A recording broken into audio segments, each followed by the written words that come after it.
Hello লাভলিজ, আমি তো daily লাইভে ব্লগ স্টার্ট করিনি বা আমি তোমাদের সাথে ডেলি লাইভে কী করি সেটাও শেয়ার করতে পারিনি। চলো তোমাদের সাথে একটা ছোট্ট ক্লিপস আজকে শেয়ার করছি। ইয়েস, বাই প্রফেশন আমি একজন অ্যাডভোকেট।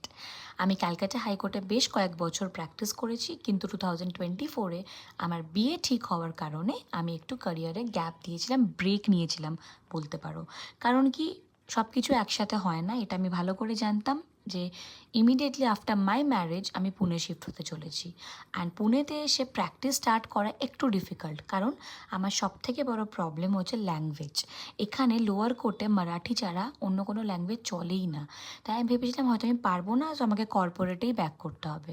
কিন্তু এটা আমার একদম ইচ্ছা ছিল না। কিন্তু লাকিলি মাতারার আশীর্বাদে আমি খুব একটা ভালো সিনিয়র পাই, যার হেল্প অনুযায়ী বা যার দৌলতে আমি কোর্ট প্র্যাকটিসটা আবার স্টার্ট করতে পেরেছি। তোমাদের কেমন লাগলো ভিডিওটা অফকোর্স জানিও। আর যতই টায়ার্ড থাকো, যাই থাকো না কেন, চা খেতে যাওয়াটা ইজ ইম্পর্ট্যান্ট। So tata.